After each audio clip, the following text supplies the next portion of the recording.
ನಮಸ್ತೆ ಎಜಿ ನ್ಯೂಸ್ಗೆ ಸ್ವಾಗತ. ಡಿಕೆ ಶಿವಕುಮಾರ್ ಮಹಾನಾಯಕ ಅಲ್ಲ, ಆತ ಸಿಡಿ ಶಿವು. ಮಹಾನಾಯಕ ಅಂದ್ರೆ ಅಂಬೇಡ್ಕರ್ಗೆ ಅವಮಾನ ಆಗುತ್ತೆ. ಹೀಗಾಗಿ ನಾನು ಮತ್ತು ಎಚ್ಡಿಕೆ ಸೇರಿ ದೆಹಲಿಯಲ್ಲಿ ಡಿಕೆ ಶಿವಕುಮಾರ್ಗೆ ಸಿಡಿ ಶಿವು ಎಂದು ಮರು ನಾಮಕರಣ ಮಾಡಿದ್ದೀವಿ ಎಂದು ಮಾಜಿ ಸಚಿವ ರಮೇಶ್ ಜಾರಕಿಹೊಳಿ ಲೇವಡಿ ಮಾಡಿದ್ದಾರೆ. ಗೋಕಾಕ್ನ ತಮ್ಮ ಕಚೇರಿಯಲ್ಲಿ ಮಾಧ್ಯಮಗಳ ಜೊತೆ ಮಾತನಾಡಿ, ಸಿದ್ದರಾಮಯ್ಯ ಸಿಎಂ ಆಗಿ ಮುಂದುವರಿಯೋದು ಮತ್ತು ಕೆಳಗಿಳಿಯೋದು ಅವರ ಆಂತರಿಕ ವಿಷಯ. ಆದರೆ ಕಾಂಗ್ರೆಸ್ ಸರ್ಕಾರ ಬರಲು, ಕಾಂಗ್ರೆಸ್ 135 ಸ್ಥಾನ ಗೆಲ್ಲಲು ಸಿದ್ದರಾಮಯ್ಯ ಅವರೇ ಮೂಲ ಕಾರಣ. ಕೆಲವರು ಎದೆ ಉಬ್ಬಿಸಿ ಈ ಸರ್ಕಾರ ಬರಲು ನನ್ನ ಪಾತ್ರವೂ ಇದೆ ಎನ್ನುತ್ತಿದ್ದಾರೆ ಎನ್ನುವ ಮೂಲಕ ಡಿಸಿಎಂ ಡಿಕೆ ಶಿವಕುಮಾರ್ ವಿರುದ್ಧ ಪರೋಕ್ಷವಾಗಿ ಗುಡುಗಿದ ರಮೇಶ್ ಜಾರಕಿಹೊಳಿ, ಒಂದು ವೇಳೆ ಸಿದ್ದರಾಮಯ್ಯ ಅವರನ್ನ ಅಧಿಕಾರದಿಂದ ಕೆಳಗಿಳಿಸಿದ್ರೆ ಕಾಂಗ್ರೆಸ್ ಪಕ್ಷದ ಅಧೋಗತಿ ಆರಂಭ ಎಂದು ಭವಿಷ್ಯ ನುಡಿದಿದ್ದಾರೆ. ಮೂಡ ಹಗರಣ ಖಂಡಿಸಿ ಬಿಜೆಪಿ ಮೈಸೂರು ಚಲೋ ವಿಚಾರಕ್ಕೆ ಪ್ರತಿಕ್ರಿಯಿಸಿದ ರಮೇಶ್ ಜಾರಕಿಹೊಳಿ, ಮೂಡಾಗಿಂತಲೂ ದೊಡ್ಡದು ವಾಲ್ಮೀಕಿ ನಿಗಮದ ಹಗರಣ. ಅದನ್ನ ನ್ಯಾಯಾಂಗ ತನಿಖೆಗೆ ಒಳಪಡಿಸಿದ್ದಾರೆ. ಹಾಗಾಗಿ ಬಳ್ಳಾರಿಗೆ ಪಾದಯಾತ್ರೆ ಮಾಡೋದು ಒಳ್ಳೆಯದು. ಆ ಪಾದಯಾತ್ರೆ ಮೈಸೂರಿಗೆ ಸೀಮಿತ ಸರಿಯಲ್ಲ. ರಾಜ್ಯದಲ್ಲಿ ಲಿಂಗಾಯತ, ಮುಸ್ಲಿಂ, ಎಸ್ಸಿ ಸಮುದಾಯದ ನಂತರ ವಾಲ್ಮೀಕಿ ಅತಿ ದೊಡ್ಡ ಸಮುದಾಯ. ಆ ಜನಾಂಗಕ್ಕೆ ಮೋಸ ಮಾಡಿರುವ ಸರ್ಕಾರದ ವಿರುದ್ಧ ಕೂಡಲ ಸಂಗಮ ಟು ಬಳ್ಳಾರಿ ಪಾದಯಾತ್ರೆಗೆ ದಿಲ್ಲಿ ನಾಯಕರ ಬಳಿ ಅನುಮತಿ ಕೇಳಿದ್ದೇನೆ. ನಾನು ಮತ್ತು ಯತ್ನಾಳ್ ಸೇರಿ ಕೆಲ ಶಾಸಕರು ಈ ಪಾದಯಾತ್ರೆ ಹಮ್ಮಿಕೊಳ್ತಾ ಇದ್ದೇವೆ ಎಂದು ರಮೇಶ್ ಜಾರಕಿಹೊಳಿ ಹೇಳಿದ್ದಾರೆ. ಆಲಮಟ್ಟಿ ಜಲಾಶಯದಿಂದ ನೀರು ಬಿಡುಗಡೆ ಮಾಡಿದ್ದಾರೆ. ಈ ಕಾರಣಕ್ಕೆ ಪ್ರವಾಹ ಪರಿಸ್ಥಿತಿ ನಿರ್ಮಾಣವಾಗಿಲ್ಲ. 4 ಕಾಳಜಿ ಕೇಂದ್ರ ತೆರೆದು ಸಂತ್ರಸ್ತರ ಕಾಳಜಿ ಮಾಡಲಾಗಿದೆ. ಒಳ್ಳೆಯ ಕೆಲಸ ಮಾಡುವಂತೆ ಅಧಿಕಾರಿಗಳಿಗೆ ಸೂಚನೆ ಕೊಡಲಾಗಿದೆ. ನದಿಗಳ ಹೂಳೆತ್ತುವ ಮತ್ತು ಒತ್ತುವರಿ ಸರ್ವೆ ಮಾಡಬೇಕು. ನಾನು ಈ ಹಿಂದೆ ಜಲಸಂಪನ್ಮೂಲ ಸಚಿವರಾಗಿದ್ದಾಗ ಈ ಕಾರ್ಯಕ್ಕೆ ಚಾಲನೆ ಕೊಟ್ಟಿದ್ದೇನೆ. ಈಗಿನ ಸರ್ಕಾರ ಈ ಬಗ್ಗೆ ಗಮನ ಹರಿಸಬೇಕು ಅಂತ ರಮೇಶ್ ಜಾರಕಿಹೊಳಿ ಆಗ್ರಹಿಸಿದರು. ಸಪ್ತ ನದಿಗಳ ಉಗಮ ಸ್ಥಾನದಲ್ಲಿ ಮಳೆ ಆಗ್ತಾ ಇದೆ. ಹೀಗಾಗಿ ಪ್ರವಾಹ ನಿಯಂತ್ರಣಕ್ಕೆ ತಾಲೂಕಾಡಳಿತ ಸಜ್ಜುಗೊಂಡಿದೆ. ಪ್ರವಾಹ ಪೀಡಿತ ಪ್ರದೇಶಕ್ಕೆ ಡಿಸಿ ಮಹಮ್ಮದ್ ರೋಷನ್ ಭೇಟಿ ಕೊಟ್ಟಿದ್ದಾರೆ. ಆ ಸಂತ್ರಸ್ತರಿಗೆ ಊಟ, ಔಷಧಿ, ಜಾನುವಾರುಗಳಿಗೆ ಮೇವು ಎಲ್ಲವನ್ನೂ ಕೂಡ ಕೊಡ್ತಾ ಇದ್ದೇವೆ. ನಮ್ಮ ಸರ್ಕಾರದಲ್ಲಿ ಸಂತ್ರಸ್ತರಿಗೆ ಪರಿಹಾರ ಕೊಡ್ತಾ ಇದ್ವಿ. ಈಗಿನ ಸರ್ಕಾರ ಪರಿಹಾರ ನಿಲ್ಲಿಸಿದೆ. ನಾನು ಪ್ರತಿಪಕ್ಷ ಸದಸ್ಯನಾಗಿ ಸರ್ಕಾರದ ಬಗ್ಗೆ ಟೀಕೆ ಮಾಡಲ್ಲ. ಸಂತ್ರಸ್ತರ ಸಮಸ್ಯೆ ಇತ್ಯರ್ಥ ಮಾಡಬೇಕಾಗಿದೆ. ಡಿಸಿ ಮೂಲಕ ಸರ್ಕಾರಕ್ಕೆ ಮನವಿ ಮಾಡಿಕೊಳ್ತೀವಿ ಅಂತ ರಮೇಶ್ ಜಾರಕಿಹೊಳಿ ಹೇಳಿದ್ದಾರೆ. ನೋಡಿ, ಅಲ್ಲಿ ಬೆಂಗಳೂರು ನಮ್ಮ ಭಾರತೀಯ ಜನತಾ ಅಧ್ಯಕ್ಷರು ಮತ್ತು ಕೆಲವು ನಾಯಕರು ಕೂಡಿ ಮಾಡೋದಾಗ ಸ್ವಾಗತ ಇದೆ. ಅದಕ್ಕಿಂತ ಪೂರ್ವದಲ್ಲಿ ನಮ್ಮ ಭಾರತೀಯ ಜನತಾ ಪಕ್ಷಕ್ಕೆ ದಿಲ್ಲಿ ಮಠ ಹೈಕಮಾಂಡ್ ಮನವಿ ಮಾಡ್ಕೋತೇನೆ. ಅದಕ್ಕೆ ದೊಡ್ಡ ಹಗರಣ ವಾಲ್ಮೀಕಿ ಹಗರಣ ಇದೆ. ಮೂಡ ಹಗರಣದ್ದು ಅದು ಆಗಿದ್ದು ಈಗಾಗಲೇ ನ್ಯಾಯಾಂಗ ತನಿಖೆಗೆ ಒಳಪಡಿಸಿದ್ದಾರೆ. ತನಿಖೆ ಆಗತ್ತದೆ. ಅದಕ್ಕಿಂತ ಹೆಚ್ಚು ನಾವು ಬಳ್ಳಾರಿ ಪಾದಯಾತ್ರೆ ಮಾಡೋದು ಒಳ್ಳೆಯದು. ಯಾಕಂದ್ರೆ ಇದು ಬರೀ ಮೈಸೂರು ಸೀಮಿತ ಮಾಡದೆ, ಯಾಕಂದ್ರೆ ದೊಡ್ಡ ಜನಾಂಗ ವಾಲ್ಮೀಕಿ ಜನಾಂಗ ಅಂದ್ರೆ ದೊಡ್ಡ ಜನಾಂಗ. ಅದು ಲಿಂಗಾಯತರು, ಮುಸ್ಲಿಂ ನಂತರ ಮುಸ್ಲಿಂ, ಲಿಂಗಾಯತ್, ಎಸ್ಸಿ ನಂತರ ಬರೋದು ವಾಲ್ಮೀಕಿ. ಗುರು ವಾಲ್ಮೀಕಿ ಆಲ್ಮೋಸ್ಟ್ ಇಟ್ಕೊಳ್ಳೋದು ನಾವು. ಅದಕ್ಕೆ ಆ ಜನಾಂಗ ಮೋಸ ಮಾಡಿದಂತ ಸರ್ಕಾರದ ವಿರುದ್ಧ ಬರೇ ನಾವು ಸ್ವತಂತ್ರ ಗಲಾಟೆ ಮಾಡಿದ ಪಾದಯಾತ್ರೆ ಮಾಡಬೇಕು. ಮೊದಲು ಬಳ್ಳಾರಿ ಪಾದಯಾತ್ರೆ ಮಾಡಬೇಕಂತ ಈ ತಮ್ಮ ಮಾಧ್ಯಮ ಮುಖಾಂತರ ಮನವಿ ಮಾಡ್ಕೊಂಡು ಮತ್ತು ನಾನು ಈಗಾಗಲೇ ಭಾರತೀಯ ಜನತಾ ಪಕ್ಷ ದಿಲ್ಲಿಯ ಮಟ್ಟಿಗೆ ನಾನು ಪರ್ಮಿಷನ್ ಕೇಳಿದ್ದೇನೆ. ಇದಕ್ಕೆ ನಾನು ಮತ್ತು ಯತ್ನಾಳ್ ಕೂಡಿ ಒಂದು ಕೆಲವೊಂದು ಶಾಸಕರು, ಕೆಲವು ಹಿರಿಯರು, ಕೆಲವೊಂದು ಹೆಸರು ಹೇಳೋದು ನನ್ನ ಹೆಸರು ಹೇಳಕ್ಕೆ ನೀಡಿದ್ದೇನೆ.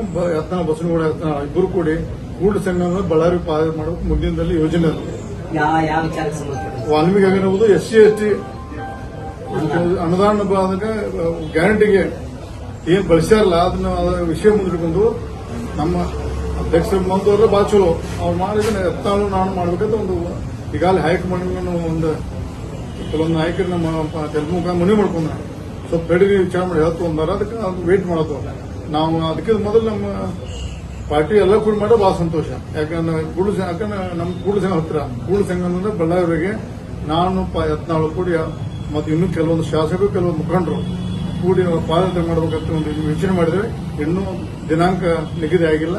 ಅತಿ ಶೀಘ್ರದಲ್ಲಿ ನಾವೆಲ್ಲ ಕುಡ್ಕೊಂಡು ಒಂದು ಪ್ರಮಾಣದ ಮೀಟಿಂಗ್ ಮಾಡ್ಕೊಂಡು ಅತಿ ಶೀಘ್ರ ಪ್ರಾರಂಭ ಮಾಡ್ತೀವಿ. ಸರ್, ವಾಲ್ಮೀಕಿ ಹಗರಣಕ್ಕಿಂತ ಮೂಡಾ ಹಗರಣನ ಬಹಳ ಸೀರಿಯಸ್ ಆಗಿ ನಿಮ್ಮ ನಾಯಕರು ತೆಗೆದುಕೊಂಡು ಹೋಗ್ತಾ ಇದ್ದಾರೆ. ಎಲ್ಲೋ ಒಂದ್ ಕಡೆ ಇದನ್ನು ಮರೆಮಾಚಲಿಕ್ಕೆ ಪ್ರಯತ್ನ ಮಾಡ್ತಾ ಇದ್ದಾರೆ ನಿಮ್ ಬಿಜೆಪಿ ಅವರು ಅಂತ. ಯಾಕಂತಂದ್ರ ಇಷ್ಟೊಂದು ದೊಡ್ಡ ಪ್ರಮಾಣದಲ್ಲಿ ST ಅವರಿಗೆ ಅನ್ಯಾಯ ಆದ್ರೂ ಸಹಿತ ಇದ್ರ ಬಗ್ಗೆ ಬಹಳ ಇದು ವಹಿಸೋದು ಬಿಟ್ಟು ಈಗ ಎಲ್ಲೋ ಒಂದು ಸೈಟ್ ಹಂಚಿಕೆಯಲ್ಲಿ ಸಿಎಂ ಅವರು ಇದು ಆಗಿದ್ದಾರೆ ಅಂತ ಹೇಳಿ ಅದನ್ನೇ ಬಹಳ ರೀತಿಯಲ್ಲಿ ಸಿಎಂ ಮಾಡಿ ಒಂದು ಮೂಡ ಹಗರಣ ಅದು ದೊಡ್ಡ ಸೀರಿಯಸ್ ಮ್ಯಾಟ್ರೆ.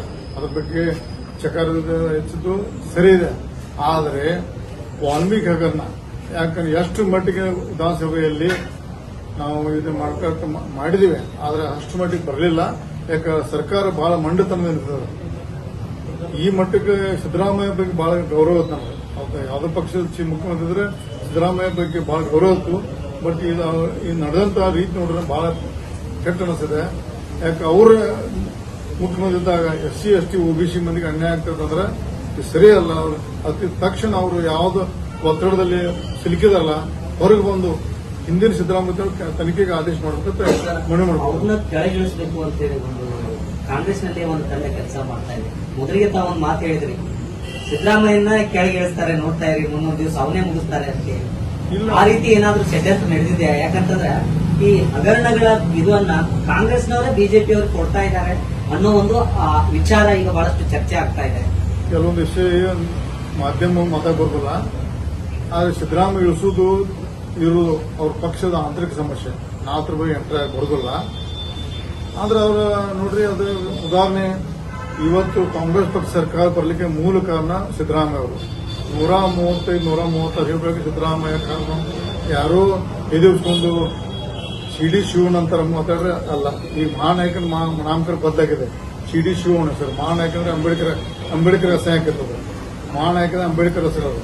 CD ಶಿವ ಮರು ನಾಮಕರಣ ಮಾಡಿದ್ರು. ನಾನು ಕುಮಾರಸ್ವಾಮಿ ಕೂಡಿ ಮೊನ್ನೆ ಡೆಲ್ಲಿಯಲ್ಲಿ CD ಶಿವ ಅಂತ ಎದುರಿಸ್ಕೊಂಡು ನಾನೇ ತನ್ನ ಹೆಸರು ಕಾಣುವಂತಕ್ಕಿಂತ ಸಿದ್ದರಾಮಯ್ಯರ ಬಹುಮುಖ್ಯ ಪಾತ್ರ ಕಾಂಗ್ರೆಸ್ ಪಕ್ಷ ಇರಬಹುದು. ಅದು ಬಹುಮುಖ್ಯ ಪಾತ್ರ ಸಿದ್ದರಾಮಯ್ಯ ಇದು 130 ಕಾರಣ ಅವ್ರಿಗೇನ ಅವ್ರ ಪಕ್ಷದಲ್ಲಿ ಅಂತರಿಕ್ಷದಿಂದ ತೆಗೆದ್ರೆ ನನ್ನ ತಿಳುವಳಿಕೆ ಅವರ ಅಧೋಗತಿ ಕಾಂಗ್ರೆಸ್ ಪಕ್ಷ ಸ್ಟಾರ್ಟ್ ಅನ್ನೋದೊಂದು ಈ ಸಂದರ್ಭ ಇರ್ತಾ ಇದೆ. ಸರ್, ಈಗ ತಾವು ಒಂದು ಮಾತು ಹೇಳಿದ್ರಿ ಸರ್, ಈ ಏನ್ ಗೃಹಲಕ್ಷ್ಮಿ ಈ ಎಲೆಕ್ಷನ್ ತನ ಮಾತ್ರ ಇರುತ್ತೆ, ಅದಾದ ನಂತರ ಬಂದಾಗುತ್ತೆ. ಈ ಕಳೆದ 2-3 ತಿಂಗಳಿಂದ ಅದು ಗೃಹಲಕ್ಷ್ಮಿ ದುಡ್ಡನ್ನ ಬರ್ತಾ ಇಲ್ಲ. ನೋಡ್ರಿ, ಇದು ಮೊದಲೇ ಮಾತು.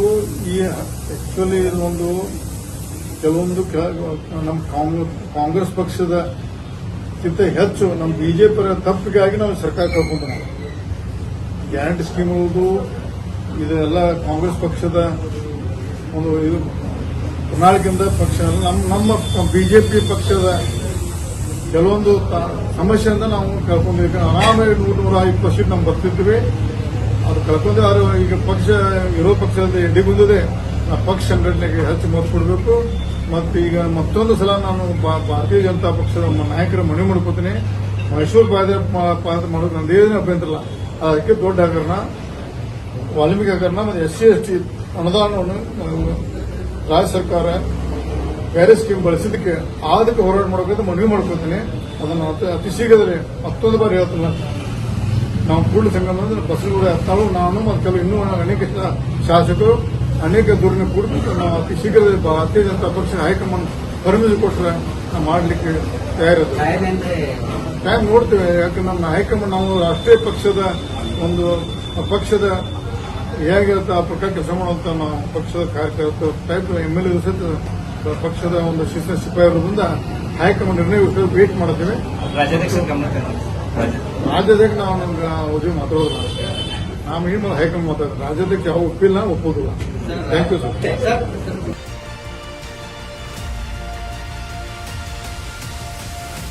ತಾಜಾ ಸುದ್ದಿಗಾಗಿ AJ News 24/7 ಗೆ ಸಬ್ಸ್ಕ್ರೈಬ್ ಮಾಡಿ ಮತ್ತು ಬೆಲ್ ಐಕಾನ್ ಒತ್ತಿ ತಪ್ಪದೇ ಲಿಂಕ್ ಶೇರ್ ಮಾಡಿ.